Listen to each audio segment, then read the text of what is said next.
দেখো আমি ওর আজকে পুজো দেওয়া হয়ে গেছে। আর আমার গপুকে দেখো, আজকেও একটা বেলফুলের মালা পরিয়েছি, সুন্দর একটা জামা পরিয়ে পাগড়ি পরিয়েছি। তো এখানে দেখো পুজো দেওয়া হয়েছে। তো আজকে ভোগে দিয়েছি শসা আর শাক আলু। তো কেমন লাগছে তোমরা কমেন্ট করে জানাবে। তো আজকে রান্না করেছি দেখো, এখানে উচ্ছে আলু পেঁয়াজ দিয়ে ভাজা করেছি, আর করেছি এখানে সোয়াবিন দিয়ে আলু দিয়ে, আর একটুখানি এঁচড় ছিল, এঁচড় দিয়ে একসাথে তরকারি করেছি। তো দেখো এখানে তরকারিটা এরকম মাখা মাখা করে করেছি, আর ভাত আছে সঙ্গে, আর কিছু নেই। উচ্ছে আলু ভাজা পেঁয়াজ দিয়ে বেশ ভালোই লাগে খেতে।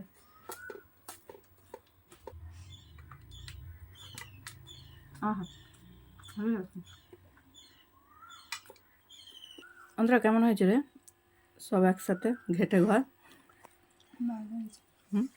এঁচড় আলু সোয়াবিন দিয়ে তরকারি ভালো লাগছে খেতে।